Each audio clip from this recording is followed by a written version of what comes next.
সুপ্রিয় শিক্ষার্থীবৃন্দ, আসসালামু আলাইকুম। আল্লাহ চাহে তো তোমরা সবাই ভালো আছো।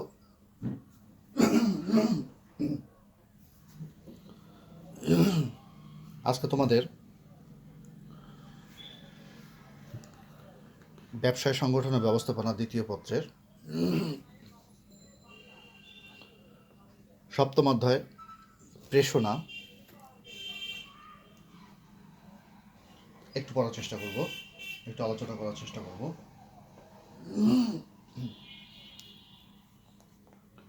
আমি ASM মাসুদুল হক, সহকারী অধ্যাপক, ব্যবস্থাপনা বিষয়ে আছি, সান্তার সরকারি কলেজ, বগুড়া। গত ক্লাসে আমরা প্রেষণা নিয়ে কথা বলছিলাম।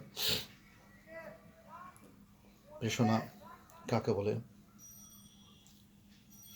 আজকে আমরা একটু দেখব, প্রেষণার গুরুত্ব কী ছিল ইত্যাদি আলোচনা করছিলাম। আজকে আমরা একটু আলোচনা করব যে প্রেষণা দানের উপায় বা কৌশল, টেকনিক্স অফ মোটিভেশন। মোটিভেশনের টেকনিকগুলো আসলে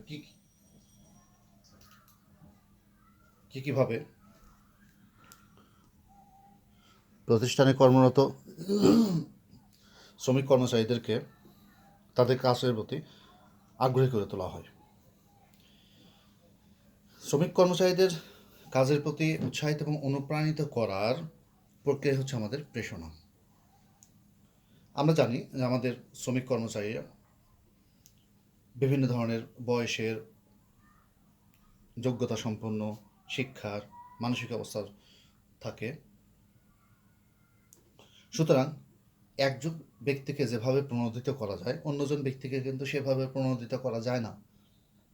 অর্থাৎ একজন টাকার খুব দরকার, তাকে আমি যেভাবে প্রেষিত করতে পারবো টাকা দিয়ে, তাকে যদি আমি ভালো কথা বলি, সুন্দর কথা বলি, তাহলে কিন্তু তাকে ওই পর্যায়ে বা টাকার পর্যায়ে যেভাবে সে প্রেষিত হতো, তাকে ভালো কথা বলে তাকে প্রেষিত করা যাবে না। এই জন্য বলা হচ্ছে যে বিভিন্ন জনকে বিভিন্নভাবে প্রেষিত করা যায়। ব্যক্তির পদ, যোগ্যতা, প্রতিষ্ঠানের সামর্থ্য, ব্যবস্থাপনার দৃষ্টিভঙ্গি, এই সব কিছুর উপর নির্ভর করে প্রেষণা দান কিংবা প্রেষণা দানের পদ্ধতি কিংবা উপায়। অর্থাৎ প্রেষণা স্থানকাল পাত্র ভেদে ভিন্ন ভিন্ন হতেই পারে। স্থানকাল পাত্র ভেদে ভিন্ন ভিন্ন হতেই পারে আমরা জানি, তবে সাধারণত যে সমস্ত সাধারণ উপায়ে প্রতিষ্ঠানে কর্মরত শ্রমিক কর্মচারীদেরকে প্রেষিত করা যায় সেগুলো আমরা পাঠ্যসূচিতে নিয়ে আসি। প্রথমত বলি, আমরা বেসিক্যালি প্রেষণাকে দুই ভাগে ভাগ করা যায়। একটা ছিল ইতিবাচক প্রেষণা, একটা বলতেছি আমরা নেতিবাচক প্রেষণা। ইতিবাচক প্রেষণা বা পজিটিভ মোটিভেশন, আর একটা বলতেছি নেগেটিভ মোটিভেশন।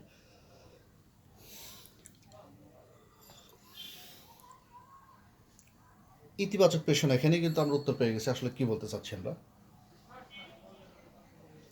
ইতিবাচক প্রেষণার যখন আলোচনা করি তখন আমরা দেখি যে এর কৌশলগুলো, ইতিবাচক প্রেষণা কি, এর কৌশলগুলো কি হতে পারে।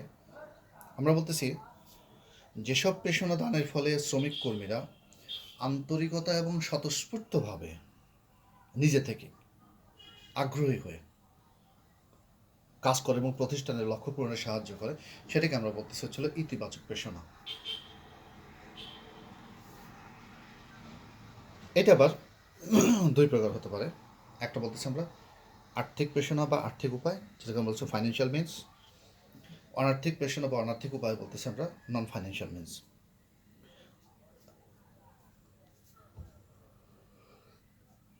তাহলে ইতিবাচক প্রেষণাকে আমরা একটা নিয়ে আসছি আমরা আর্থিক প্রেষণা, একটা নিয়ে আসছে অনার্থিক প্রেষণা। এখন আর্থিক প্রেষণা বা আর্থিক উপায়গুলো বলতেছি আমরা অর্থ এবং আর্থিক সুযোগ সুবিধার সাথে সম্পৃক্ত প্রণোদনা, এই ব্যবস্থাকে আমরা বলতেছি আর্থিক প্রেষণা। অর্থাৎ এখানে অর্থ এবং আর্থিক সুযোগ সুবিধা সরাসরি শ্রমিক কর্মচারীকে দেওয়া হয়। মানুষকে যখন অর্থ সাহায্য দেওয়া হয় যে কোনোভাবেই, তখন সে তার মনের মতো ইচ্ছা মতো ব্যক্তিগত সম্পদ, বস্তু, বিষয়, বিনোদন, সেবা ইত্যাদি ক্রয় করতে পারে তার নিজের ইচ্ছা মতো। আমি যদি তার প্রয়োজনীয় জিনিসগুলো তাকে কিনে দেই, সেটা কিন্তু তার মনের মতো নাও হতে পারে। তার দরকার বটে, কিন্তু মনের মতো নাও হতে পারে। এজন্য একজন মানুষকে আর্থিক প্রেরণা দানে, সরাসরি আর্থিক প্রেরণা দানে যত বেশি কাজের প্রতি আগ্রহী বা উদ্দীপ্ত করা যেতে পারে, অন্য কোনোভাবে প্রেষিত করলে ততটুকু উদ্দীপ্ত সে হয় না।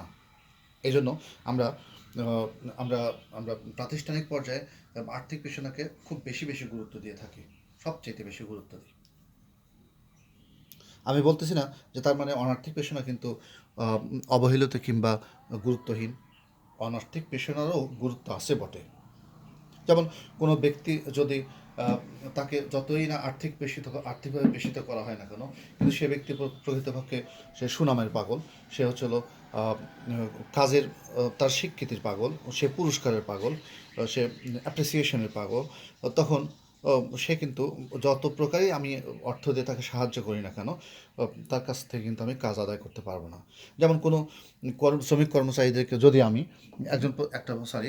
একটা প্রতিষ্ঠানের ঊর্ধ্বতন কর্তৃপক্ষ যদি কোনো ব্যক্তিকে দেখা গেল যে পর্যাপ্ত পরিমাণ আর্থিক সুযোগ সুবিধা দেওয়ার পরেও তার কাছ থেকে সে কাঙ্ক্ষিত পর্যায়ে কাজ পাচ্ছে না, তখন গবেষণা করে উদ্ঘাটন করে বিভিন্ন তথ্য নিয়ে দেখা গেল এই ব্যক্তি প্রকৃতপক্ষে টাকার প্রতি তার খুব একটা বেশি লোভ কিংবা আকর্ষণ নাই, যত না বেশি সে ঊর্ধ্বতন কর্তৃপক্ষের কাছ থেকে ভালো আচরণ আশা করে।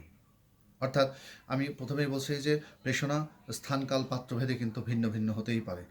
যে ব্যক্তিকে আমি আর্থিকভাবে খুব বেশি প্রেষিত করতে পারবো, তাকে অনার্থিক প্রেষণা দিয়ে কিন্তু কোনো মতেই সরানো যাবে না।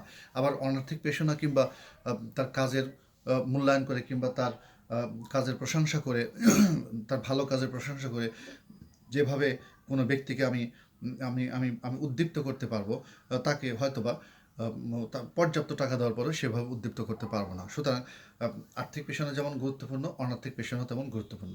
আমরা আলোচনা করতেছি আর্থিক পেশনা কী কী হতে পারে কিংবা আর্থিক উপায় কী কী হতে পারে এবং অনার্থিক উপায় কী কী হতে পারে। আর্থিক পেশনা বা উপায়গুলো এখানে বলা হচ্ছে, 1 নম্বর, ন্যায্য পারিশ্রমিক। পৃথিবীর সব দেশে সবখানে ন্যায্য পারিশ্রমিক শ্রমিক কর্মচারীকে শ্রমিক কর্মচারীকে প্রেষিত করার সর্বপ্রথম কিংবা প্রধান অস্ত্র হচ্ছিল ন্যায্য পারিশ্রমিক। সে যতটুকু কাজ করেছে তাকে বঞ্চিত না করে যদি সেই পরিমাণ পারিশ্রমিক দেওয়া হয়, তাহলে ব্যক্তি তার কাজের প্রতি অবিচল থাকে, তার কাজের প্রতি আগ্রহ পায়। বোনাস, আমরা বলতেছি বেতন ভাতার অতিরিক্ত যে অর্থ কর্মচারীকে দেওয়া হয় বিভিন্ন উপলক্ষে আমাদের এখানে বিভিন্ন ফেস্টিভ্যাল বা উৎসব আছে, এই উপলক্ষে বেতন ভাতার অতিরিক্ত যে অর্থ কর্মীকে দেওয়া হয় সেটাকে আমরা বলতেছি বোনাস। এটা কর্মীরা মনে করে এটা তাদের একটা বাড়তি পাওয়া না। এর ফলে কর্মীরা কাজে বেশি মনোযোগী হয়। মুনাফার অংশ, কর্মীদেরকে মুনাফার অংশ দেওয়া এটা খুব উত্তম একটি আর্থিক প্রেরণার উপায়। কোনো প্রতিষ্ঠান অর্জিত মুনাফার একটা নির্দিষ্ট অংশ কর্মীদের দিয়ে থাকে। প্রকৃতপক্ষে মুনাফার দাবিদার কিন্তু মূল মালিকেরা কিন্তু মুনাফার দাবিদার, কিন্তু তারপরেও যখন এটি মুনাফার অংশ যখন শ্রমিক কর্মচারীদেরকে দেওয়া হয়, তখন তারা কিন্তু গর্ববোধ করে, প্রতিষ্ঠান নিয়ে তারা তারা পজিটিভ চিন্তাভাবনা করে। এখানে আমাদের দেশে কোম্পানি আইনে অর্জিত মুনাফার 5% বাধ্যতামূলকভাবে শ্রমিক কল্যাণ তহবিলে স্থানান্তরের কথা বলা হয়েছে। মুনাফার অংশ বাধ্যতামূলকভাবে, যদিও এইটা অনেক জায়গাতেই প্রতিষ্ঠানের আর্থিক সামর্থ্যের জন্য কিংবা ম্যানেজমেন্টের অসহযোগিতার জন্য কিংবা ট্রেড ইউনিয়ন কিংবা সিবিএর নেতাদের কারসাজির জন্য সব জায়গায় এটা দেওয়া সম্ভব হয় না, ফলো করা হয় না, অনুসরণ করা হয় না। তথাপি মুনাফার অংশ যদি আমরা আর্থিক আর্থিক আর্থিক পেশনা হিসাবে শ্রমিক কর্মচারীদের মাঝখানে বিলি করে, তাহলে প্রতিষ্ঠান তার কাঙ্ক্ষিত লক্ষ্যে পৌঁছাতে পারে। আবাসন সুবিধা। আমরা জানি যে ব্যক্তি যখন আবাসন সুবিধা পায়, একটা আবাসন সুবিধা পায়, এখানে পদভেদে বিভিন্ন প্রকার আবাসন সুবিধা আসতে পারে।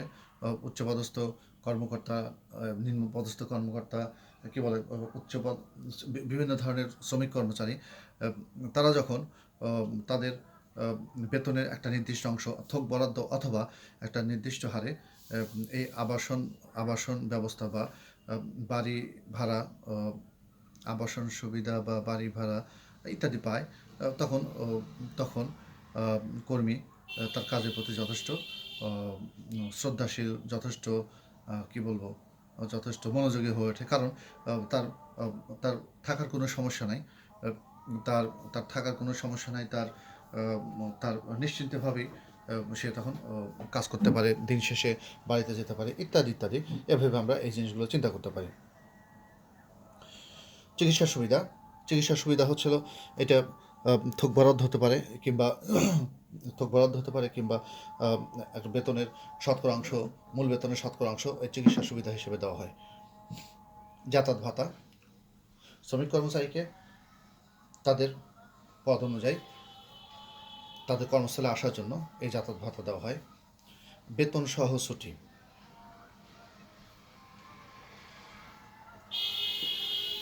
বেতন সহ ছুটি আমরা জানি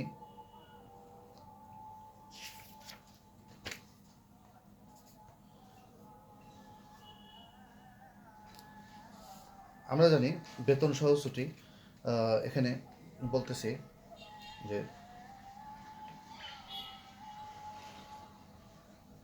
কাজ করার আগ্রহ আরও বাড়িয়ে দেয়।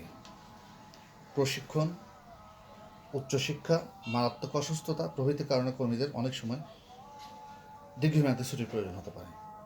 বেতন সহ শ্রমিক কর্মচারী যদি কোনো কারণে অসুস্থ হয়ে পড়ে, তাহলে তাকে ছুটি দেওয়া হয়, ছুটি অ্যাপ্লাই করে তাকে ছুটি দেওয়া হয়। সেই সঙ্গে যদি তার বেতন যদি বহাল রাখা হয়, তাহলে সে সেই তার কাজের প্রতি তার আরও আগ্রহ বেড়ে যায়। এক্ষেত্রে বেতন সহকারে ছুটি দেওয়া হলে তারা কাজের প্রতি আরও বেশি আন্তরিকতা দেখায়। শিক্ষার্থীবৃন্দ, আজান হচ্ছে, আজানের পর আবার আমি ফিরে আসব। সুপ্রিয় শিক্ষার্থীবৃন্দ, আমরা বেতন সহ ছুটি আলোচনা করলাম। এখন আমরা দেখি আমাদের আর্থিক অনুদানের আরেকটি উপায় হচ্ছে পদোন্নতি বা প্রমোশন। আমরা বলতেছি পদোন্নতি কম দায়িত্ব এবং সুযোগ সুবিধা সম্বলিত পদ থেকে অধিকতর দায়িত্ব ও সুযোগ সুবিধা সম্বলিত পদে কর্মীর উন্নয়নকে বা কর্মীর অবস্থান নির্ধারণ করাকে পদোন্নতি বলতেছি। পদোন্নতির সাথে সাথে আর্থিক সুবিধা যেমন থাকে, তেমনি তার ক্ষমতা বা মর্যাদাও বেড়ে যায়। এতে কর্মীর আর্থিক সুবিধা, ক্ষমতা, পদমর্যাদা, দায়িত্ব সব কিছু বৃদ্ধি পায় বিধায় সে স্বাভাবিকভাবেই খুব উৎসাহ বোধ করে কাজের প্রতি।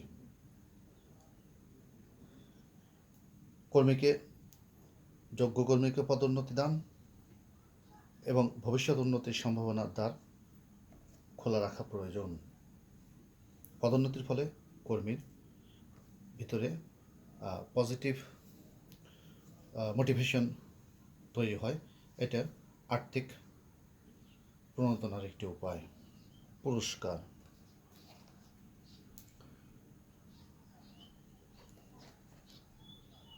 কোনো কাজের দক্ষ এবং কর্মঠ কর্মীদের তাদের কাজের স্বীকৃতিস্বরূপ আর্থিক পুরস্কারের ব্যবস্থা রাখা প্রয়োজন। অর্থাৎ কোনো কর্মী যদি তার কাজ সঠিকভাবে সম্পন্ন করতে পারে, কোনো কর্মী যদি তার কাজ আর্থিকভাবে সঠিক মতো সম্পন্ন করতে পারে, তাহলে তাকে আর্থিকভাবে যদি পুরস্কৃত করা যায়, অর্থাৎ সরাসরি আর্থিক পুরস্কৃত করা গেলে কর্মীর জন্য যেমন উপকার হয়, কর্মী তেমন কাজের প্রতি তার মনোযোগ আরও বৃদ্ধি করতে পারে। এটা প্রতিষ্ঠানে রাখা উচিত কিংবা রাখা হয়। আর্থিক নিরাপত্তা, আমরা এর আগে দেখছি যে ওটা হচ্ছিল আর্থিক নিরাপত্তা হচ্ছিল বলতেছি ফাইন্যান্সিয়াল সিকিউরিটি। ফাইন্যান্সিয়াল সিকিউরিটি বলতেছি ন্যায্য পারিশ্রমিকের সাথে তাদের ভবিষ্যতের আর্থিক নিরাপত্তার ব্যবস্থা থাকলে কাজের প্রতি তারা বেশি আগ্রহী হয়। যেমন provident fund, gratuity, pension scheme, এ ধরনের কিন্তু আর্থিক নিরাপত্তা। অর্থাৎ বর্তমান সময়ে তো কর্মীকে বেতন ভাতা দেওয়া হচ্ছেই, সঙ্গে সঙ্গে তাকে যদি ভবিষ্যতের যদি তার সুরক্ষা নিশ্চিত করা হয়, অর্থাৎ ভবিষ্যতে তার কোনো আর্থিক সমস্যা হবে না, এ ব্যাপারে কর্মীকে যদি নিশ্চয়তা দেওয়া হয়, তাহলে কর্মী তার কাজের প্রতি যথেষ্ট পরিমাণ মনোযোগী হয়ে যায়, এতে করে প্রতিষ্ঠানই ভালো হয়, আমরা জানি। শিক্ষার ব্যবস্থা, শিক্ষার ব্যবস্থা কর্মী যদি অশিক্ষিত হয়, অর্ধশিক্ষিত হয়, যদি সে সরাসরি পড়াশোনা করতে চায়, যদি যদি পড়াশোনা করতে চায়, তাহলে তাকে সে সুযোগ দেওয়া উচিত সীমিত পরিসরে কিংবা প্রয়োজনীয় অবকাঠামোতে। যেমন কোনো শ্রমিক যদি অনানুষ্ঠানিক শিক্ষার প্রতি আগ্রহ হয়, তাহলে তার ব্যবস্থা করা উচিত, এটা একটা ব্যাপার। আর একটা শিক্ষার ব্যবস্থা হচ্ছে আমাদের এখানে কর্মীর সন্তান সন্ততি যারা থাকেন তাদের জন্য যদি আমরা ভালো স্কুলের ব্যবস্থা করতে পারি, প্রতিষ্ঠান প্রেমিসেসে কিংবা প্রতিষ্ঠানের ভিতরে কিংবা প্রতিষ্ঠানের বাইরে নিকটবর্তী কোথাও যদি তাদের শিক্ষার ব্যবস্থা করা যায়, তাহলে প্রতিষ্ঠানে কর্মরত শ্রমিক কর্মচারী তারা অন্তত তাদের সন্তানদের ভবিষ্যৎ নিয়ে অনেকখানি নিশ্চিত থাকে যে তারা অন্তত শিক্ষা পাচ্ছে। যদিও এ ব্যাপারে সরাসরি তাকে শিক্ষা ভাতাও দেওয়া যেতে পারে, সন্তানের শিক্ষা ভাতা দেওয়া যেতে পারে, অথবা তার সরাসরি শিক্ষা ভাতা দেওয়া যেতে পারে, অথবা প্রতিষ্ঠানের নিজস্ব স্কুলও চালু করা যেতে পারে। বার্ষিক বেতন বৃদ্ধি, এটা আমরা বলতেছি হচ্ছিল ইয়ারলি ইনক্রিমেন্ট যেটা বলি। বার্ষিক বেতন বৃদ্ধির ব্যাপারটা প্রতি বছরে একই স্কেলে একই পরিমাণ বেতনে না থেকে প্রতি বছর 5% কিংবা 10% অবশ্যই প্রতিষ্ঠানের সামর্থ্য অনুযায়ী তার তার বেতনের সঙ্গে যোগ হবে, এবং তার সাথে আনুপাতিক হারে তার বাড়ি ভাড়া কিংবা চিকিৎসা ভাতা কিংবা কিংবা যাতায়াত ভাতা ইত্যাদি সব যোগে, এটাকে আমরা বলতে চলো বার্ষিক বেতন বৃদ্ধি। এর সঙ্গে সব বৃদ্ধি পায়। মূলত তার মূল যে বেতন থাকে সেই বেতনের সঙ্গে আরও হয়তো শতকরা 5% কিংবা 10% এইটা প্রতি বছর বৃদ্ধি করা হয়। এটা আমাদের সরাসরি বলা যায় আর্থিক উপায়গুলো একটা কিংবা আর্থিক অনুদান একটা। ন্যায্য মূল্যে পণ্য সরবরাহ, শ্রমিক কর্মচারীদের ইনকাম সাধারণত সীমিত কিংবা লিমিটেড কিংবা কিংবা কী বলা যায়, অন্য কোনো বিশাল কিছু হয় না। সেক্ষেত্রে যদি যদি বাজারে পণ্যদ্রব্যের প্রয়োজনীয় পণ্যদ্রব্যের দাম বৃদ্ধি পায়, নিত্য প্রয়োজনীয় দ্রব্যের দাম বৃদ্ধি পায়, সেক্ষেত্রে প্রতিষ্ঠানের পক্ষ থেকে ভর্তুকি দিয়ে পণ্য নিয়ে আসার পরেও কিংবা সিলেক্টেড কোনো শপ কিংবা সিলেক্টেড কোনো বাজার কিংবা সিলেক্টেড কোনো দোকানপাট যদি দেখানো হয়, সেখান থেকে শ্রমিক কর্মচারী যদি পণ্য ক্রয় করে, তাহলে সেখানে তাদেরকে সেখানে ন্যায্য মূল্য পেতে পারে। অর্থাৎ এরকম ন্যায্য মূল্যে পণ্য সরবরাহের একটা ব্যবস্থা করা দরকার, কিংবা প্রতিষ্ঠান নিজ উদ্যোগেই পণ্য নিয়ে এসে তাদেরকে যেমন চাউল, তারপরে ডাউল, তারপরে কাঁচা শাকসবজি ইত্যাদি ইত্যাদি। অগ্রিম ঋণ, আমরা বলতেছি অ্যাডভান্স লোন আর ফ্যাসিলিটি। অনেক সময় কর্মীরা জরুরি প্রয়োজনে অর্থ সংকটে ভোগে।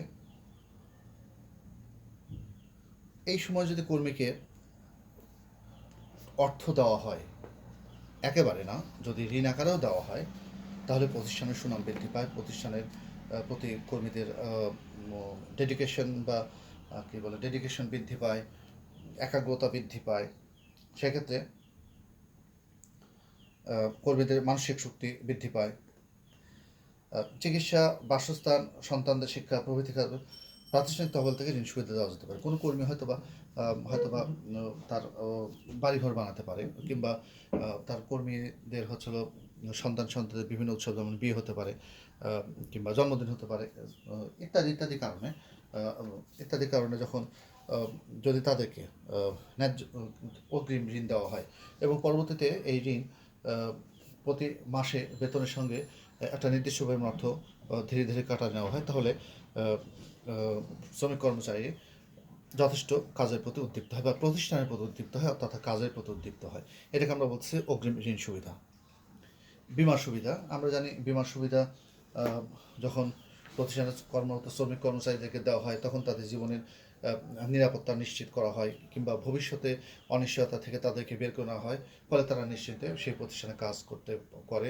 এতে করে প্রতিষ্ঠানের লেবার টার্নওভার অনেক কমে যায়। নগর এবং পাহাড়ি ভাতা, নগর অর্থাৎ সিটি এরিয়া এবং হিল এরিয়াতে এই সমস্ত মানে স্থানে সাধারণত শ্রমিক কর্মচারীরা যখন থাকে, তখন এই সমস্ত এলাকার জীবনযাপন ব্যয় অনেক বেশি, সাধারণের চাইতে অনেক বেশি। যেমন সমতলে চাইতে অন্তত পাহাড়ি এলাকায় কেউ যাইতে চায় না, কিংবা সেখানে তারা অস্বস্তি বোধ করে। সেই সময় তখন আমরা যদি পাহাড়ি ভাতা অথবা নগর ভাতা যখন খুব এক্সপেন্সিভ বেশি, তখন শ্রমিকদেরকে যদি এই সমস্ত ক্ষেত্রে একটা ভাতা দেওয়া ব্যবস্থা করা হয়, তাহলে তারা কাজের প্রতি যথেষ্ট মনোযোগী হতে পারে। আমরা বলতেছি নগর এবং পাহাড়ি ভাতা শ্রমিক কর্মচারীদের জন্য একটা আর্থিক উপায় বা পজিটিভ মোটিভেশন। ভ্রমণের সুযোগ, বছর শেষে 1 বছর কিংবা 2 বছর কিংবা 3 বছর, 1 বছর 2 বছর কিংবা 3 বছর, অর্থাৎ নির্দিষ্ট সময় পর পর শ্রমিক কর্মচারীদের সঙ্গে কিংবা তাদের সঙ্গে না গেলেও, প্রতিষ্ঠানের ঊর্ধ্বতন কর্মকর্তা না গেলেও, যদি তাদের ভ্রমণের সুযোগ করে দেওয়া হয়, তাদের রিক্রিয়েশনের জন্য ব্যবস্থা করে দেওয়া হয়, তাহলে তারা একঘেয়েমি জীবনযাপন থেকে রক্ষা পায়, আনন্দ করার সুযোগ পায়, তাদের মনোভাব ব্যক্ত করার সুযোগ পায় ঊর্ধ্বতন কর্তৃপক্ষের সঙ্গে। অর্থাৎ তারা একঘেয়েমি থেকে বের হয়ে আসে, ফলে পুনরায় তারা আবার এনার্জি রিগেইন করে, মেন্টালিটি রিগেইন করে, পুনরায় তারা আবার কাজের প্রতি যথেষ্ট ডেডিকেট হয়ে পড়ে।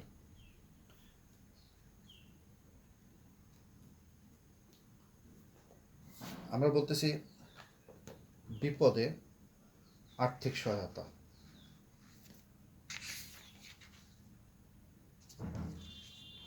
এরপর বলতেছি আমরা বিপদে আর্থিক সহায়তা। কর্মীদের ব্যক্তিগত অথবা পারিবারিক প্রয়োজনে বিপদে এককালীন অনেক অর্থ দরকার হতে পারে। এককালীন অর্থাৎ ওয়ান ওয়ে, একবারে দিয়ে দিবে, এটা আর ফেরত দিতে হবে না। এটা খুব কম প্রতিষ্ঠানে এরকম সামর্থ্য থাকে। আবার এটাও ঠিক যে এই এই এককালীন বিপদে আর্থিক সাহায্য দেওয়ার মতো, এই সাহায্য নেওয়ার মতো শ্রমিক কর্মচারী সব প্রতিষ্ঠানে থাকে না। যেমন কারো হয়তো মারাত্মক কোনো অসুখ হইল, কিংবা এক্ষেত্রে তারা এককালীন আর্থিক সাহায্য পেতেই পারে। যদি এই ধরনের আর্থিক সহায়তা দেওয়ার ব্যবস্থা থাকে, তাহলে প্রতিষ্ঠানের প্রতি তাদের মমত্ববোধ তৈরি হয়। এই মমত্ববোধ থেকে তারা নিশ্চিত এবং যথেষ্ট পরিমাণ উৎসাহ নিয়ে প্রতিষ্ঠানে কাজে কর্মরত থাকে। ক্যান্টিন সুবিধা কিংবা সহযোগিতা। ক্যান্টিন সুবিধা অর্থাৎ শ্রমিক কর্মচারীরা যখন খাওয়া দাওয়া করবে, তখন তাদেরকে প্রতিষ্ঠানের পক্ষ থেকে বিশেষ আর্থিক সুবিধা দেওয়া হবে। সেটা কেমন, যে অল্প মূল্যে বা স্বল্প মূল্যে তাদেরকে দুপুরে খাবার সরবরাহ করা হবে, কিংবা সকালে নাস্তা সরবরাহ করা হবে, কিংবা বিকালে সরবরাহ করা হবে, ইত্যাদি এই ধরনের। যেমন অনেক প্রতিষ্ঠানে আছে দুপুরের খাবার মাত্র 10 টাকাতেই তারা দুপুরে খাবার পেতে পারে। এই ক্যান্টিন সুবিধা দেওয়ার ফলে, কিংবা শুধুমাত্র চা 1 টাকা কাপ, যেখানে বাইরে 10 টাকা 15 টাকা বিক্রি হয়, সেখানে তাদেরকে 1 টাকা কাপ চা দেওয়া যেতে পারে। এতে করে ক্যান্টিন সুবিধার জন্য শ্রমিক কর্মচারীদের কী বলে, শ্রম ঘূর্ণয়মানতা, আমরা বলি যে লেবার টার্নওভার, অর্থাৎ শ্রমিকরা সবসময় কাজে উপস্থিত থাকার চেষ্টা করে। যখন সে স্বল্প মূল্যে কিংবা নামমাত্র মূল্যে কিংবা প্রায় বিনামূল্যে দুপুরে খাবার নিশ্চিত করে, বিকালে নাস্তা নিশ্চিত করে, তখন কিন্তু সে তার কাজের প্রতি খুব বেশি মনোযোগ হয় এবং সে কোনো মতেই তার কর্মস্থলে, অর্থাৎ তার প্রতিষ্ঠানে, অর্থাৎ সে এখানে কর্মরত এই স্থানগুলো সে আসার জন্য সর্বাত্মক চেষ্টা করে। এতে করে প্রতিষ্ঠানে কাজের ধারাবাহিকতা থাকে, ইত্যাদি ইত্যাদি, উৎপাদনের গতিশীলতা থাকে। আমরা এগুলো দেখলাম আর্থিক উপায়গুলো। এবার আমরা একটু যদি দেখি হচ্ছে অনার্থিক উপায়গুলো কি, নন ফাইন্যান্সিয়াল মিনস।